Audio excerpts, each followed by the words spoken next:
Shalom saudara, di dalam edisi Voice of Pentecost kali ini, saya akan berbicara mengenai apakah mempercayai mujizat itu rasional. Kenapa?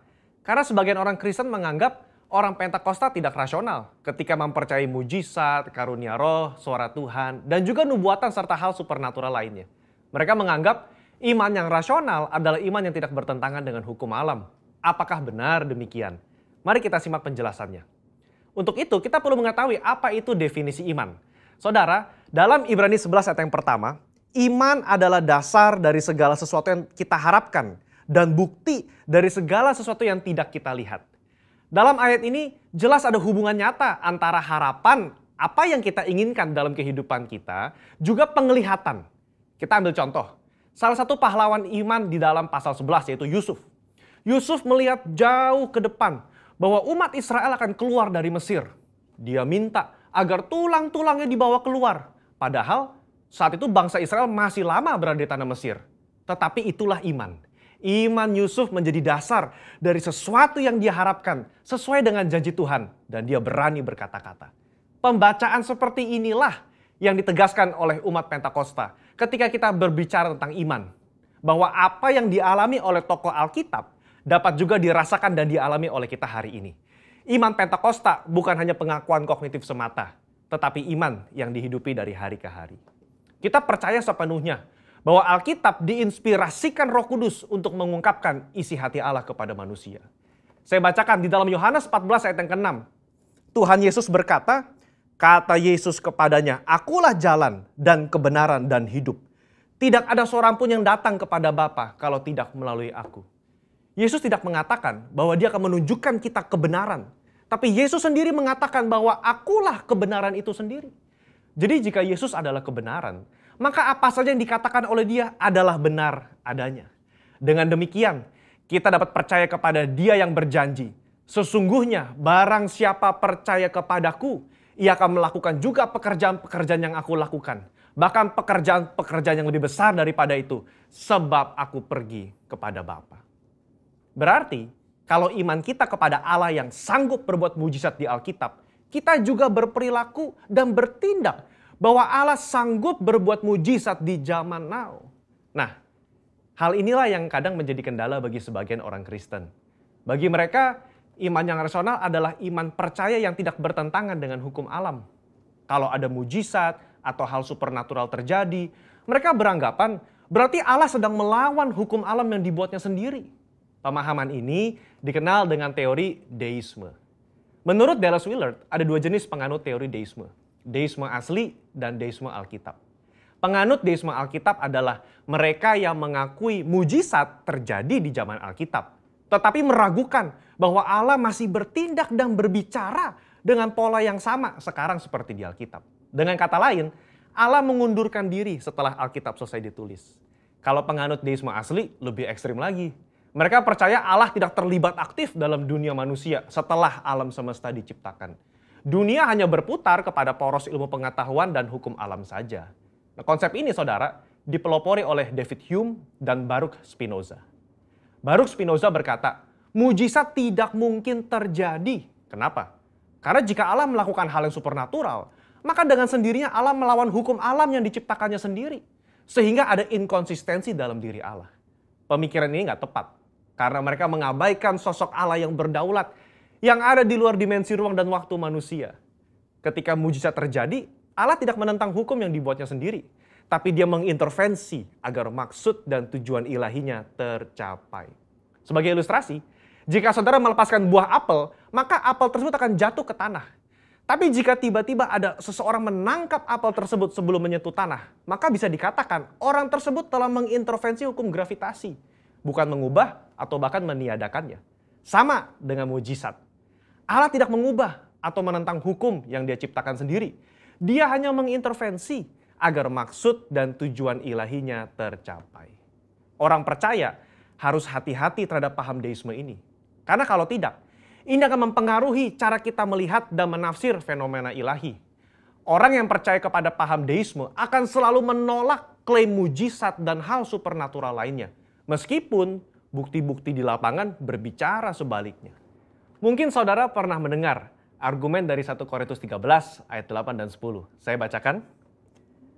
Kasih tidak berkesudahan, nubuat akan berakhir, bahasa roh akan berhenti, pengetahuan akan lenyap.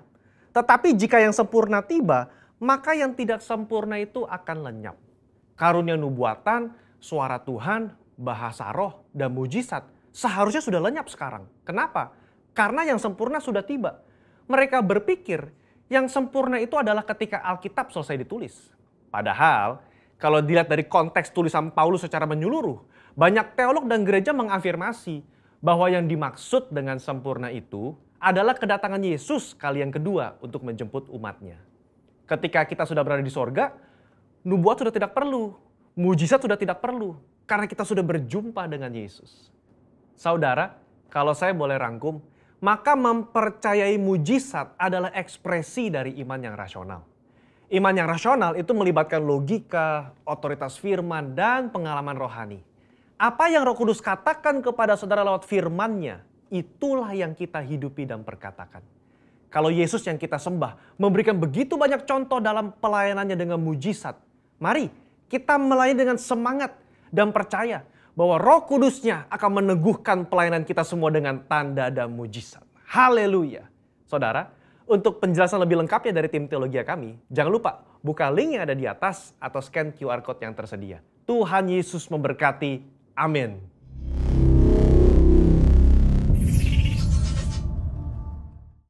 Shalom Bapak Ibu yang terkasih dalam nama Tuhan. Selamat Natal buat kita semuanya.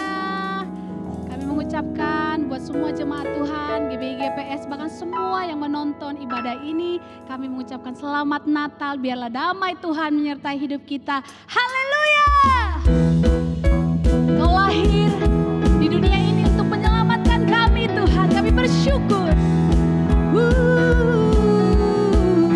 Yuk sama-sama kita naikkan.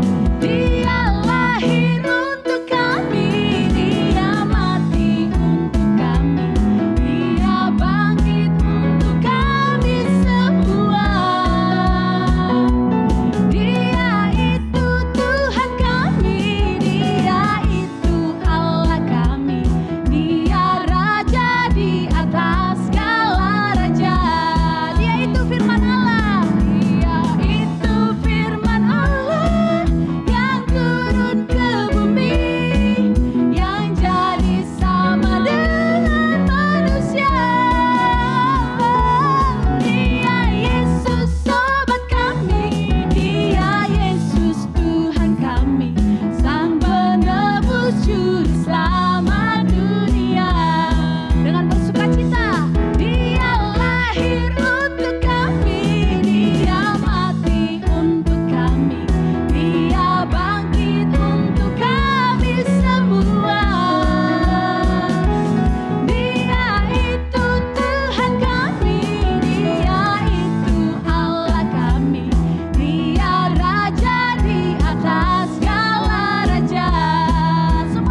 Mari kita bersama-sama mendeklarasikan Mazmur 91. Mazmur 91, dalam lindungan Allah. Orang yang duduk dalam lindungan yang maha tinggi dan bermalam dalam naungan yang maha kuasa akan berkata kepada Tuhan, tempat perlindunganku dan kubu pertahananku, Allahku yang kupercayai. Sungguh, dialah yang akan melepaskan engkau dari jerat penangkap burung, dari penyakit sampar yang busuk. Dengan kepaknya ia akan melindungi engkau, di bawah sayapnya engkau akan berlindung. Kesetiaannya ialah perisai dan pagar tembok. Engkau tak usah takut terhadap kedahsyatan malam, terhadap panah yang terbang di waktu siang, terhadap penyakit sampar yang berjalan di dalam gelap, terhadap penyakit menular yang mengamuk di waktu petang. Walau 1000 orang rebah di sisimu dan 10.000 di sebelah kananmu, tetapi itu tidak akan menimpamu. Engkau hanya menontonnya dengan matamu sendiri dan melihat pembalasan terhadap orang-orang fasik. Sebab Tuhan ialah tempat perlindunganmu, yang maha tinggi telah kau buat tempat perteduhanmu.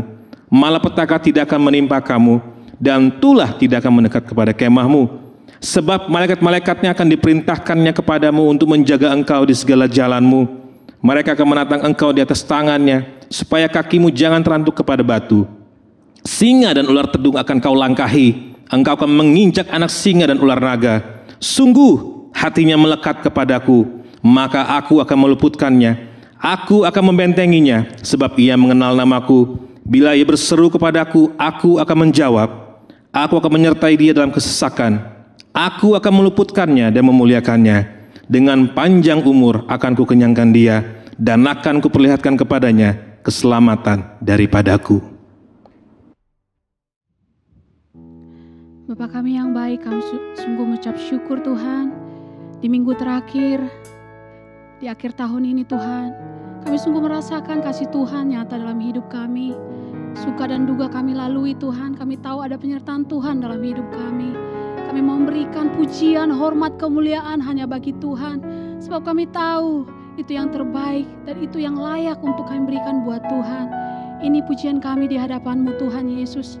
Kami mau mengasihi-Mu lebih dan lebih lagi.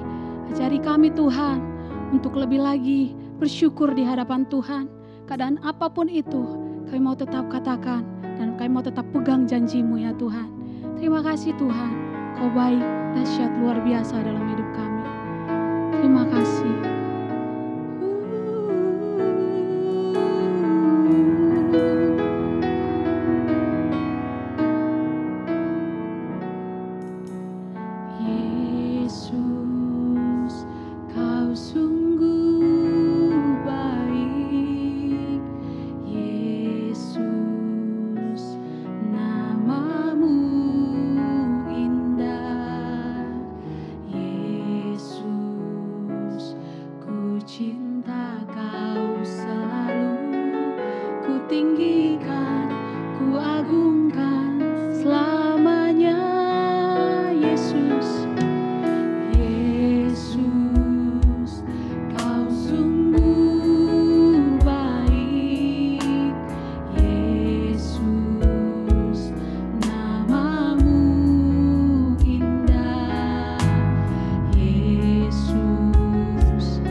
bersyukurlah atas segala kebaikan Tuhan.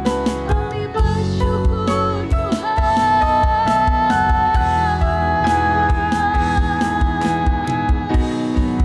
Kami mau selalu memuji-Mu ya Tuhan.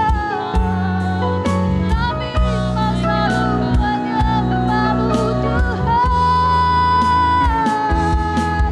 Sebab Engkau layak untuk disembah selamanya. Engkau kami puji selamanya Tuhan. Kami kagum akan kebaikan-Mu, akan pribadi-Mu. Haleluya. Kita dalam masyande dalam kami menyembah Tuhan yang hidup. Kita dalam mengakhiri tahun ini Tuhan, kami mau bersyukur kepadamu Tuhan. Kita dalam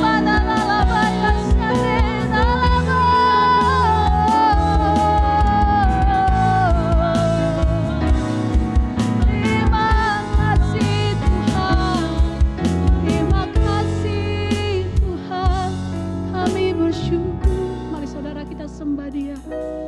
Ku mau memuji-Mu, ku selalu puji-Mu, ku mau menyembah-Mu, ku selalu sembah-Mu.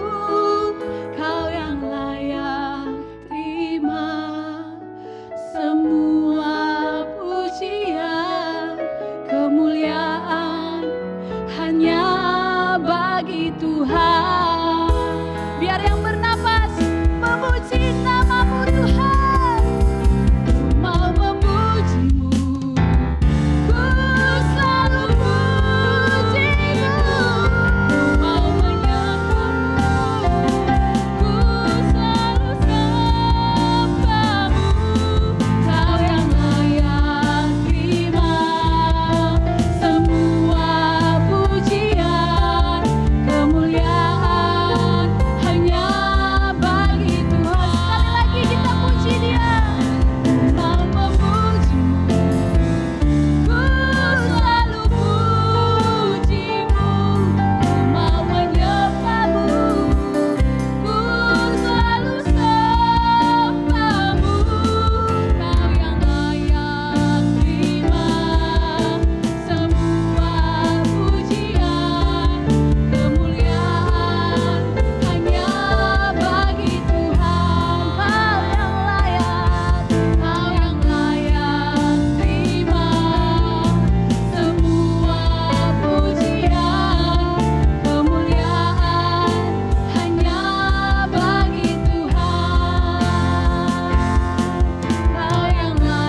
Puji nama Tuhan, jemaat Tuhan kasihi. Senang sekali hari ini kita kembali berjumpa dalam ibadah virtual. Kembali saya tegaskan bahwa ini bukan acara rohani, tetapi kita sedang beribadah kepada Dia. Apa arti ibadah? Bukan menerima. Arti ibadah adalah kita memberikan sesuatu kepada Tuhan. Dan biarlah hari ini dengan segenap jiwa, dengan segenap kekuatan, dengan segenap akal budi kita beribadah. Nah, saya tahu kata segenap itu adalah daya. Arti daripada segenap itu adalah semangat. Arti daripada segenap itu adalah kekuatan. Arti daripada segenap itu adalah antusiasme. Maka kepada semua jemaat yang mengikuti ibadah ini melalui Facebook, RCTI Plus dan YouTube, saya akan berikan judul tema khotbah untuk di bulan Desember ini, yaitu adalah Divine Energy. Saya berikan judul yaitu adalah daya, kekuatan, semangat, antusias, animo yang datang daripada Allah. Tetapi saya ingin melihat ada satu pewahyuan yang saya terima di hari terakhir, bahwa ya banyak ayat mengenai divine energy. Karena semua kita tahu kelahiran Kristus itulah divine energy, di mana sorga dengan segenap kekuatannya menyerahkan Yesus 2000 tahun yang lalu untuk lahir dalam hati kita. Tetapi yang saya ingin bahas justru dari ayat yang begitu mengiang setiap harinya dalam kehidupan saya, yaitu dari Efesus pasal yang keempat. Karena bagaimanapun juga manusia di dalamnya punya energi, punya kekuatan, punya animo, punya daya yang besar. Yang saya lihat dari satu kata yang sangat manusiawi, yaitu adalah marah. Rasanya semua orang pernah marah.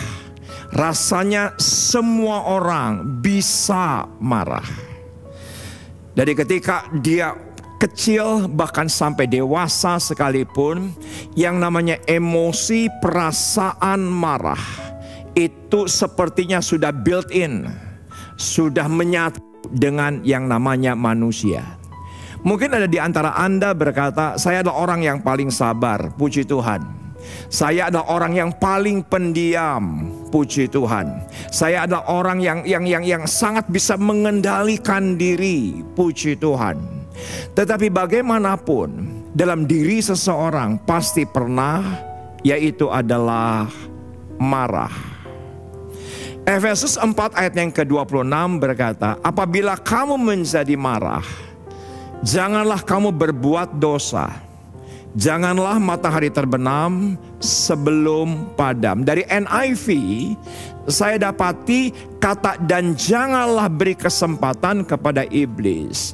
Ada satu kata yang begitu hidup, neither give place to the devil, yaitu adalah sebuah ruang, sebuah space, sebuah place, tempat untuk yang namanya adalah iblis. Dan marah itu membutuhkan energi. Marah itu membutuhkan daya.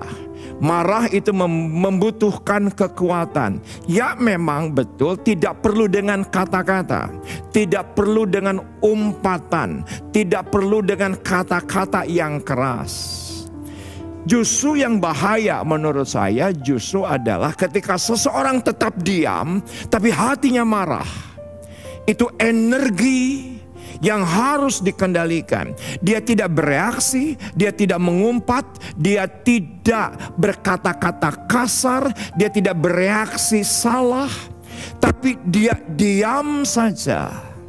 Itu di dalamnya ada energi yang besar yang bisa merusak dirinya, yang mana satu kali kelak akan meledak, itu akan merusak sekelilingnya. Nah, tadi Efesus berkata, Paulus, padamkan marah, jangan sampai matahari terbenam. Walaupun Anda berkata, enggak saya diam, oh enggak saya tidak bereaksi, oh tidak saya tidak mengumpat, oh tidak saya tidak bereaksi dengan kata-kata yang kasar. Tetapi ketika marah sebelum matahari terbit dan tidak diselesaikan, itu punya daya ledak, itu punya daya hancur, itu punya energi yang besar. Efesus 4 tadi berkata bahwa itu akan membuat kesempatan, opportunity for the devils. Alkitab berbahasa Inggris dari NIV menggunakan kata give place, tempat, ruang untuk iblis.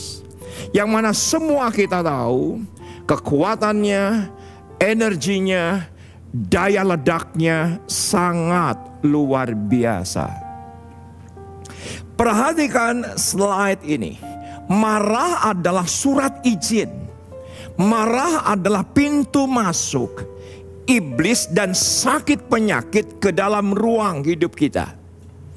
Kenapa saya katakan sakit penyakit? Karena kalau Anda Google, bukan hanya iblis yang masuk, tetapi darah tinggi akan masuk. Tapi stroke akan masuk. Disfungsi paru-paru, disfungsi jantung, disfungsi pencernaan. Karena satu kata, yaitu adalah marah. Bukan sekedar iblis yang masuk, tetapi penelitian mengatakan, medis mengatakan, ketika Anda buat ruang untuk iblis, bukan hanya iblis ternyata, itu sakit penyakit, itu bisa masuk. Ada disfungsi ginjal, disfungsi paru-paru, disfungsi jantung, disfungsi darah. Yang semua kita tahu, lu jangan marah-marah dong, lu ntar stroke, ntar lu darah tinggi. Itu bukan sekedar umpatan atau ledekan, tapi itu benar adanya. Marah justru bisa jadi energi besar untuk meraih kesuksesan jika dikelola dengan baik. Ini penting. Mungkin ada di antara Anda berkata, Pak Pendeta kok khotbahnya nggak nyambung antara divine energy tetapi dari sisi marah. Bukankah marah itu dari iblis? Tetapi saya ingin tegaskan, begitu banyak orang sukses. Kenapa? Karena pada awalnya merasa tidak senang karena dihina. Betapa banyak orang yang berhasil saya dapati dari biografi, dari autobiografi yang saya baca, begitu banyak orang yang berhasil karena diperlakukan tidak senang. Kenapa? Karena dirugikan, karena diperlakukan tidak adil, ada kemarahan di dalamnya, dan itu adalah energi yang ketika sebelum matahari terbenam, bila tidak dikelola, itu menghancurkan. Sakit penyakit akan masuk, tetapi kalau energi itu yang besar dikonversi secara ilahi, itu akan jadi kekuatan hebat, kesuksesan. Saya berani bilang bukan hanya di bumi tapi juga di sorga. Saya punya pengalaman sebetulnya, maka saya berani khotbahkan ini. Dulu waktu pertama kali saya keluar dari pekerjaan tahun 1999, saudaraku, tahun 2000-an, saya ketika itu dipercayakan oleh almarhum Omnyo untuk khotbah di FA. Khotbah di Pedurenan, khotbah di Curug, khotbah di Rawakalong, khotbah di Tulang Kuning. Setiap hari saya khotbah. Setiap hari deh tahun 2000. Kalau nggak ada yang ngundang, saya yang kasih kepada mereka. Undang saya dong, toh di FA. Dan apa yang terjadi? Ternyata itu satu perjalanan yang luar biasa indah. Dalam kehidupan saya hanya pelayanan khotbah di Komsel. Tetapi saya tidak pernah bisa lupa memasuki tahun 2001, 2002, 2003. Saudaraku, saya tidak lagi di FA, mulai di persekutuan doa, mulai di gereja, bahkan sudah lintas gereja, lintas denominasi, hanya dalam waktu 2-3 tahun. Dan apa yang terjadi? Saya tidak pernah bisa lupa. Saya pernah mendengar dari seorang sahabat, sampai hari ini masih sahabat saya.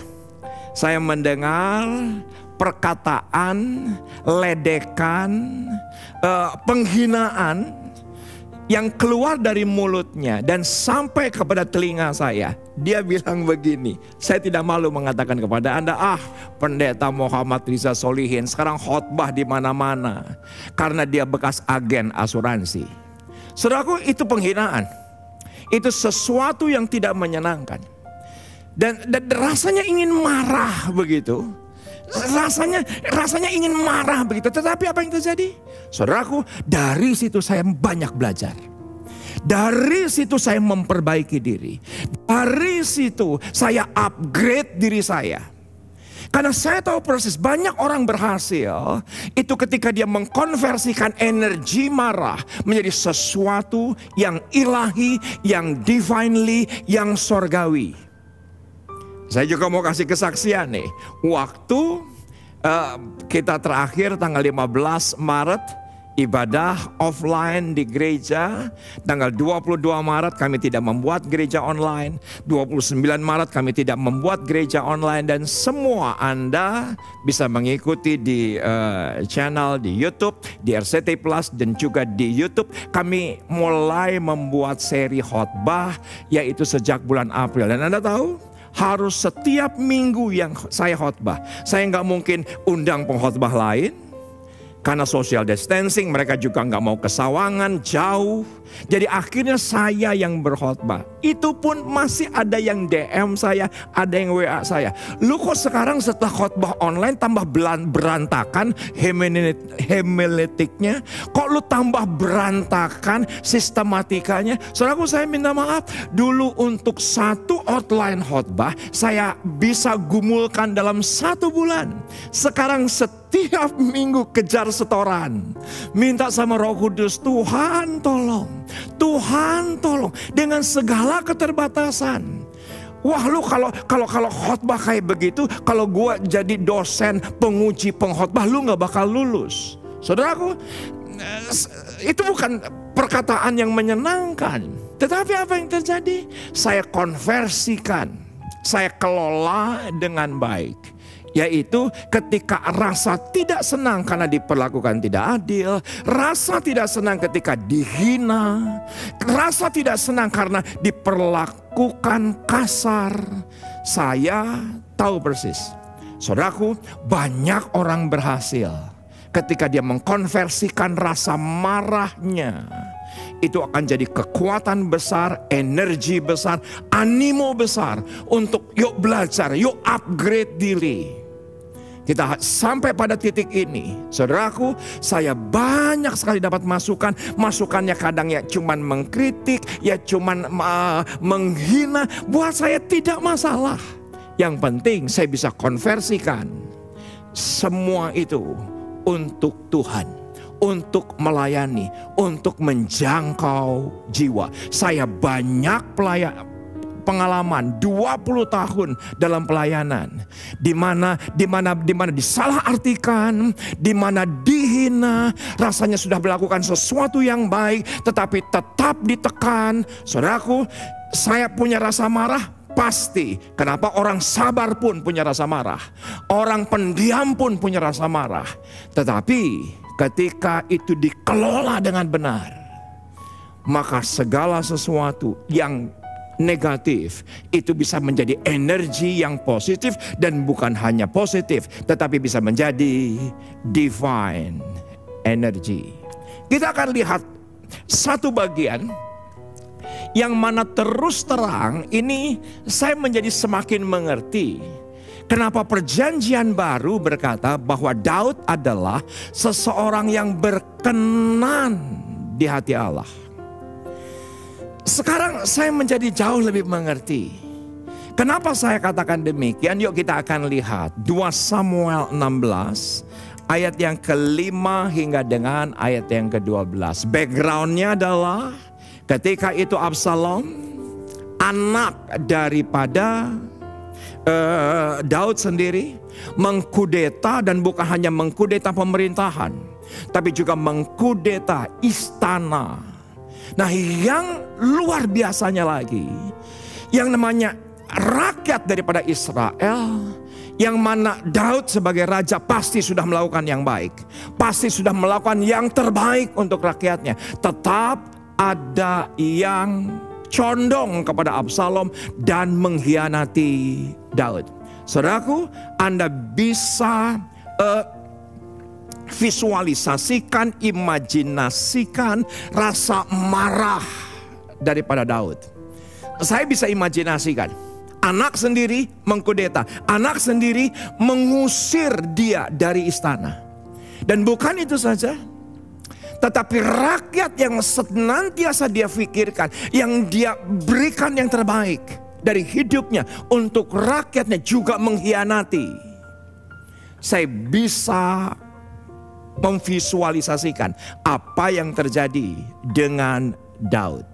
Nah, ketika Daud akan keluar dari istana, perhatikan ayat 5 sampai dengan ayat yang ke-6. Simei yang adalah keturunan Saul, di mana semua kita tahu Daud sedemikian rupa menggantikan Saul. Ternyata ada saudara kerabat daripada Saul, yaitu Simei, mengolok-olok dia. Perhatikan seperti apa energi marah yang ada dalam diri Daud dikonversi oleh Daud menjadi sesuatu yang ilahi, menjadi sesuatu yang sorgawi. Ketika Raja Daud telah sampai ke Bahurim, keluarlah dari sana seorang keluarga Saul, ia bernama Simei bin Gera. Sambil mendekati raja, ia terus-menerus mengutuk. Bukan hanya mencela, bukan hanya bully, bukan hanya ngejek, bukan hanya menghina, tetapi mengutuk. Ini pasti sebuah tindakan yang tidak menyenangkan.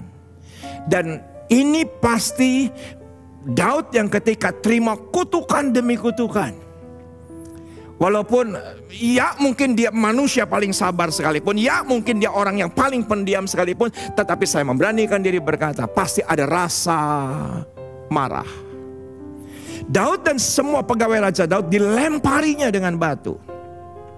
Walaupun segenap tentara dan semua pahlawan berjalan di kiri kanannya. Beginilah perkataan Simei pada waktu ia mengutuk, enyahlah, enyahlah engkau penumpah darah, orang dursila. Seorang raja dikatakan orang dursila. Seorang raja yang ketika itu masih berkuasa dikatakan apa? Engkau seorang penumpah darah. Tuhan telah membalas kepadamu segala darah keluarga Saul. Saudaraku, dalam bahasa sekarang kapok lo, yang engkau gantikan menjadi raja. Tuhan telah menyerahkan kedudukan raja kepada anakmu Absalom. Sesungguhnya engkau sekarang dirundung malang karena engkau sekarang seorang penumpah darah. Lalu berkatalah Abisai, anak Zeruya, kepada raja, inilah salah seorang daripada triwi, ini salah seorang daripada pahlawan Daud, yang mana sedemikian rupa dekatnya terkoneksi. Ini anak rohani daripada Daud. Apa yang dikatakan? Apa yang dikatakan? Ayat berikutnya, kepada raja, mengapa anjing mati ini mengutuki tuanku raja? Izinkanlah aku menyeberang dan memenggal kepalanya. Abisai aja marah, apalagi Daud yang dihina secara langsung, yang dikutuki secara langsung. Dan apa yang terjadi? Tetapi kata raja, apakah urusanku dengan kamu? Hai anak-anak Zeruya, biarlah ia mengutuk. Sebab apabila Tuhan berfirman, tapi tolong perhatikan kata apabila, jadi belum tentu. Tapi inilah energi negatif yang dikonversi secara ilahi. Karena tidak ada ayat-ayatnya yang berkata bahwa Tuhan berkata kepada Simei untuk kutuki. Tapi ini sikap, ini reaksi. Saya ingin semua memperhatikan hal ini. Pasti ada kemarahan, pasti ada kekecewaan, pasti ada yang namanya hati yang tergores sedemikian rupa. biarlah ia mengutuk, sebab apabila Tuhan berfirman kepadanya, kutukilah Daud, siapakah yang akan bertanya mengapa engkau berbuat demikian? Padahal menurut saya tidak ada yang namanya referensi Tuhan menyuruh Shimei untuk mengutuki Daud. Tetapi ini sebuah tata kelola kemarahan. Ini namanya anger management. Ini anger management yang sedemikian hebat, yang negatif, menjadi sesuatu bukan hanya positif, tetapi menjadi divine energy.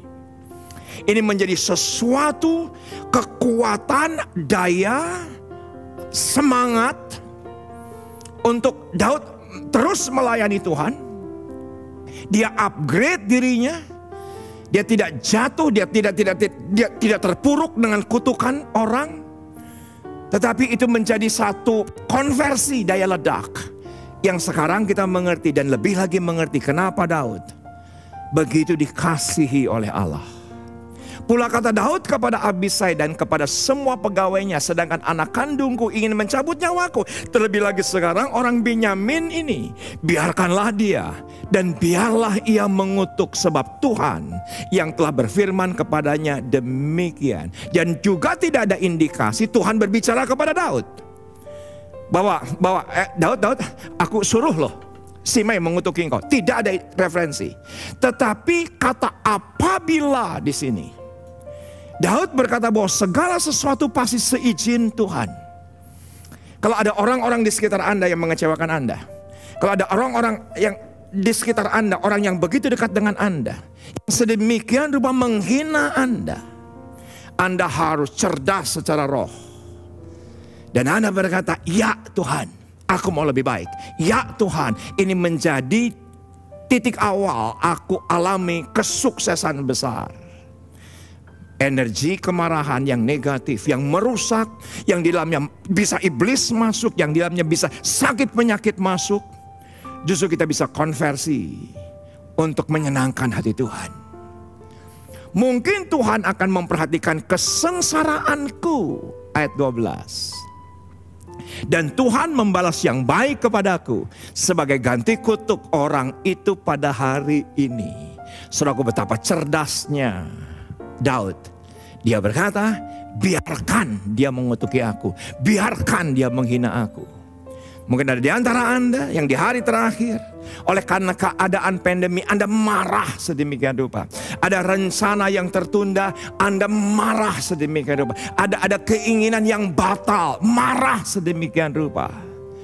Anda sekarang bisa mengerti, biarlah energi itu bisa Anda konversikan menjadi sesuatu yang ilahi. Bila kita salah, tidak perlu marah. Bila kita benar, tidak harus marah. Saya ulangi sekali lagi. Bila kita salah, tidak perlu marah. Kan bagus ada masukan. Kan bagus supaya kita menjadi lebih baik. Kenapa kita harus marah? Bila kita benar, juga tidak harus marah. Sekarang tolong diketik di live chat. Dan katakan, dan saya tahu persis ketika Anda ketik di live chat, ini bukan sekedar Anda mengetik, tetapi Anda sedang membuat sesuatu keputusan dalam kehidupan Anda. Dan sekarang yuk sama-sama semua ambil handphonenya dan ketik, bilang begini, energi marah akan kugantikan dengan energi ilahi. Dan yang ilahi ketika berkuasa dalam kehidupan kita, perkawinan kita diubahkan, keluarga kita diubahkan, kesehatan kita akan diubahkan, segala sesuatu Tuhan akan ubahkan. Kenapa? Karena yang negatif kita kelola dengan baik, kita putuskan untuk kita konversikan dengan sesuatu yang ilahi. Dan apa yang terjadi? Semua kita tahu, Absalom mati. Dan Anda tahu matinya Absalom, bukan dari tangan Daud, bukan dari tangan tentaranya Daud, tetapi kena yang namanya batang kayu, mati, begitu aja. Kenapa saudaraku? Karena Tuhan yang turun tangan sendiri. Dan ketika Daud akan kembali kepada istananya, Daud akan kembali ke kerajaannya, Perhatikan bagian ini. 2 Samuel 19 ayat yang ke-15. Ternyata yang menyongsong kembali Simei. Perhatikan dengan cermat.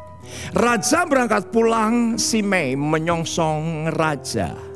Seperti apa Simei menyongsong? Lalu berangkatlah raja pulang dan sampailah ia ke tepi sungai Yordan. Sementara itu orang Yehuda telah sampai ke Gilgal untuk menyongsong raja. Dan untuk membawa raja menyeberang sungai Yordan. Juga Simei bin Gera orang Benyamin yang dari Bahurim itu cepat-cepat datang bersama-sama dengan orang-orang Yehuda untuk menyongsong Raja Daud. Juga ada 1.000 orang dari daerah Benyamin bersama-sama dengan Simei dan Ziba hamba keluarga Saul dan ke-15 anaknya laki-laki dan ke-20 hambanya bersama-sama dengan dia datang tergesa-gesa ke sungai Yordan mendahului raja. Lalu menyeberang dari tempat penyeberangan untuk menyeberangkan keluarga raja dan untuk melakukan apa yang dipandangnya baik. Maka Simei bin Gera sujud di depan raja ketika raja hendak menyeberangi sungai Yordan. Apa yang terjadi?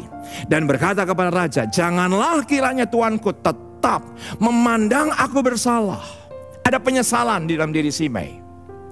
Dan janganlah kiranya tuanku mengingat kesalahan yang dilakukan hambamu ini pada hari tuanku raja keluar dari Yerusalem. Pada saat raja keluar daripada istana, janganlah kiranya raja memperhatikannya lagi. Ayat yang ke-20, sebab hambamu ini tahu bahwa hamba telah berbuat dosa dan lihatlah pada hari ini akulah yang pertama-tama datang dari seluruh keturunan Yusuf untuk menyongsong tuanku raja.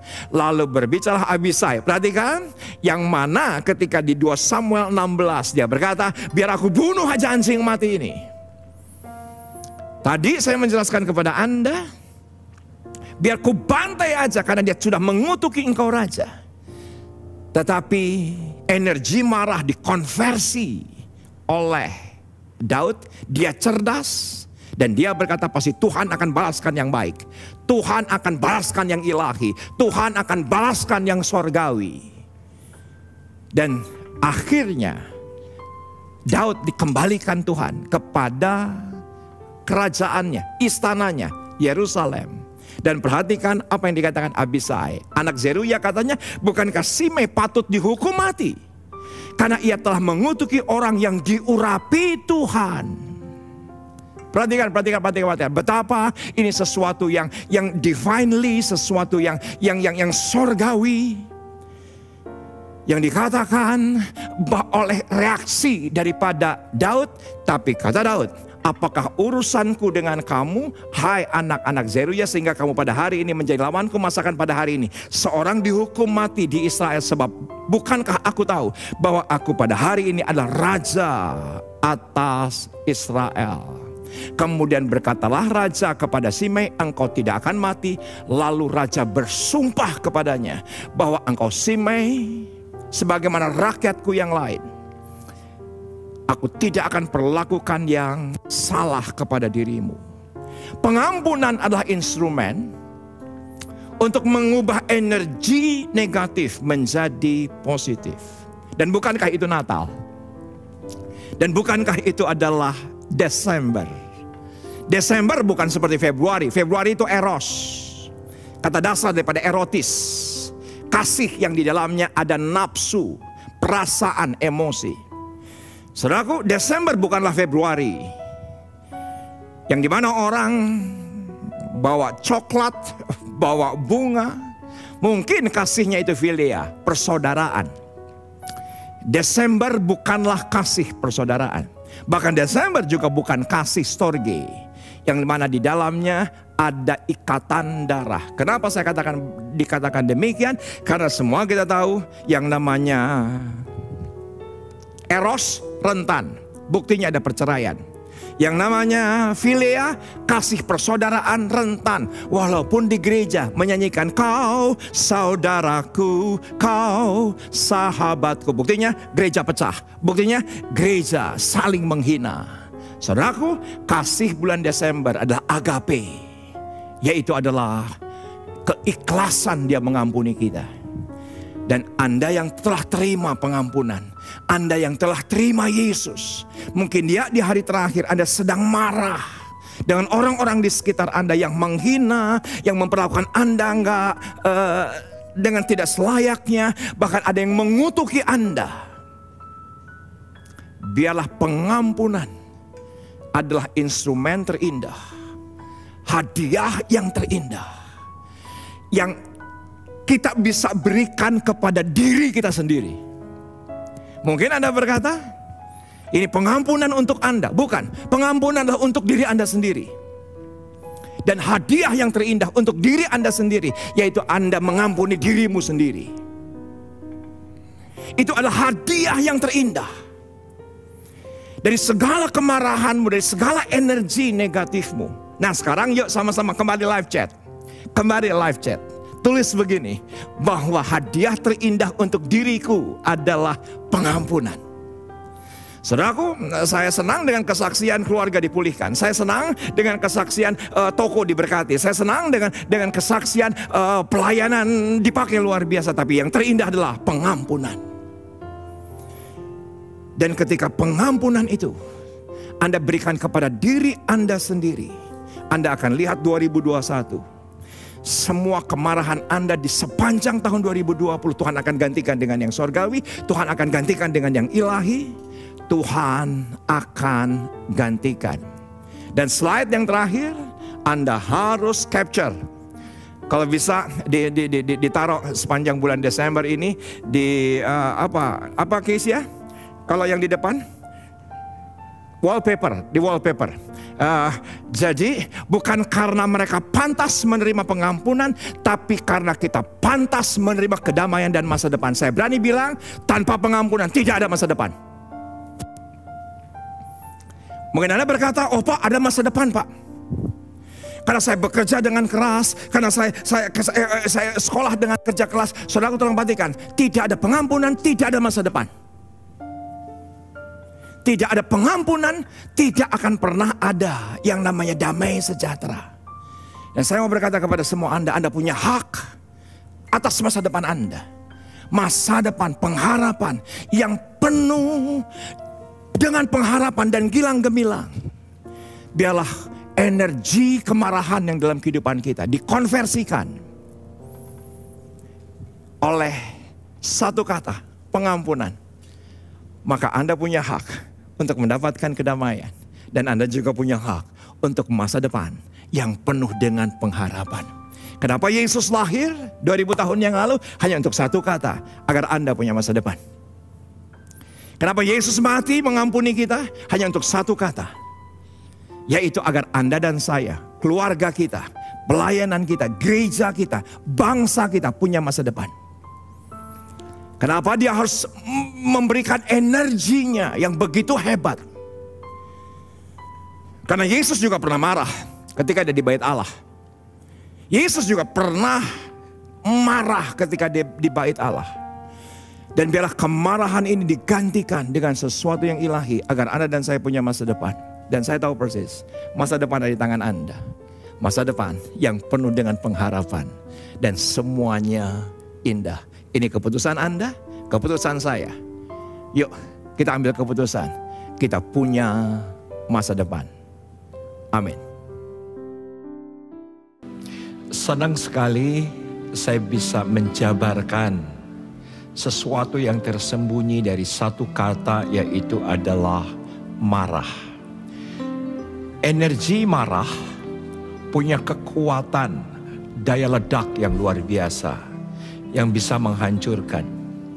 Tapi rasanya semua kita menjadi setuju dengan apa yang Tuhan paparkan hari ini. Ternyata energi marah yang negatif kita bisa salurkan menjadi positif. Karena banyak orang berhasil karena dari rasa marahnya menjadi terpacu, menjadi ingin lebih baik, menjadi ingin lebih berguna. Oleh karena rasa marah yang disalurkan dengan benar. Dan kita tahu yang mengkonversi rasa marah menjadi sesuatu yang positif, yang ilahi, yang sorgawi adalah satu kata yang luar biasa, pengampunan. Saya memberanikan diri berkata hari ini, tanpa pengampunan tidak ada masa depan. Tapi ketika kita hidup penuh dengan pengampunan, Anda dan saya punya masa depan. Amin.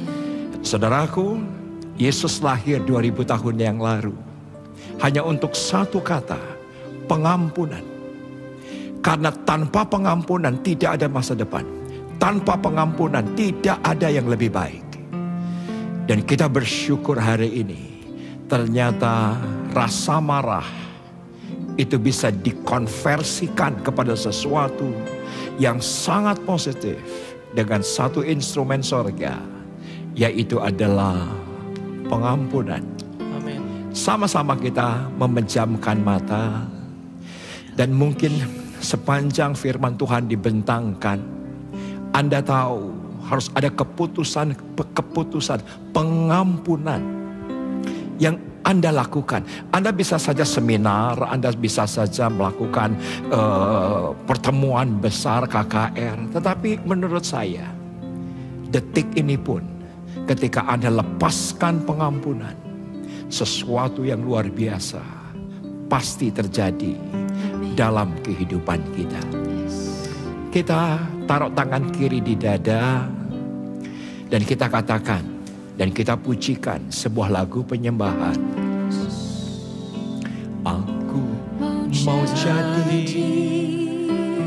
roti yang terpecah bagimu. Aku mau jadi anggur yang tercurah bagimu. Aku mau jadi saksi memberitakan Injil-Mu, melayani lebih sungguh. Aku mau jadi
Bapak terima kasih. Aku percaya Tuhan, hadirat-Mu membebaskan. Amin. Hadirat-Mu memerdekakan. Amin. Segala kemarahan atas diri sendiri, atas orang-orang yang menyakiti kami, hari ini oleh karena kuasa hadirat-Mu, kami berkeputusan untuk mengampuni. Amin. Karena Tuhan yang terlebih dahulu mengampuni saya. Yes. Karena Tuhan yang terlebih dahulu mengampuni Yes. orang-orang yang pernah menyakiti sekalipun.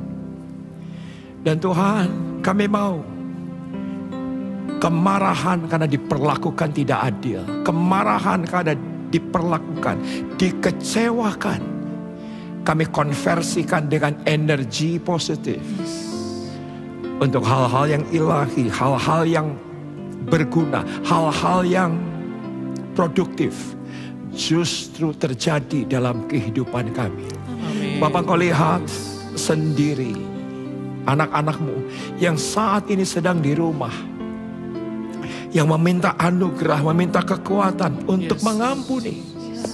Mengampuni diri sendiri, mengampuni orang-orang yang ada di sekitar kami, agar semua kami punya masa depan. Amin. Perkawinan kami punya masa depan, keluarga kami punya masa depan, keuangan kami punya masa depan. Kami tahu Tuhan, semua berawal dengan satu kata, pengampunan. Karena itulah yang Tuhan lakukan dalam kehidupan kami. Sebelum Engkau memberkati kami, Engkau mengampuni kami. Yes. Sebelum kami alami terobosan, Engkau mengampuni kami. Sebelum kami disembuhkan, kami mengalami pengampunan itu. Amin, Yesus. Amin. Amin. Dan bila pengampunan itu, anugerah itu turun atas kami. Amin. Dan kami tahu, hari ini kami dimerdekakan. Yes. Kami Amin. dimampukan Amin, untuk mengampuni. Kami bersyukur Tuhan untuk pesan-Mu hari ini. Kami sungguh diberkati luar biasa. Yes. Dan kemuliaan hanya bagi-Mu. Dalam nama Yesus. Amin. Shalom Bapak Ibu yang dikasihi Tuhan. Saya mengajak kita bersama-sama untuk mendeklarasikan apa yang dimaksudkan dengan Pentakosta ketiga. Supaya apa yang kita perkatakan itu terjadi dalam kehidupan kita. Pentakosta ketiga adalah pencurahan Roh Kudus yang dahsyat di zaman now, melebihi yang terjadi di Azusa Street. Pentakosta ketiga akan mengakibatkan penuhan jiwa yang terbesar dan yang terakhir sebelum Tuhan Yesus datang kembali. Pentakosta ketiga akan membangkitkan generasi Yeremia, yaitu anak-anak muda yang dipenuhi Roh Kudus, cinta mati-matian kepada Tuhan Yesus, tidak kompromi terhadap dosa, dan akan bergerak untuk memenangkan jiwa. Pentakosta ketiga lahir di Indonesia yang bergerak ke bangsa-bangsa. Gerakan ini dari timur ke barat dan akan kembali ke Yerusalem. Pentakosta ketiga akan memberikan kuasa untuk menyelesaikan amanat agung Tuhan Yesus. Dan setelah itu Tuhan Yesus datang kembali. Amin. Kasih karunia yang berlimpah-limpah dari Allah Bapa, Anak, dan Roh Kudus dalam Yesus Kristus menyertai kita mulai hari ini sampai Maranatha, bahkan sampai selama-lamanya. Semua kita masuk surga semata karena Dia yang telah mengampuni, memampukan kita untuk memberikan banyak pengampunan. Sama-sama yang diberkati dan percaya kita katakan amin. Amin.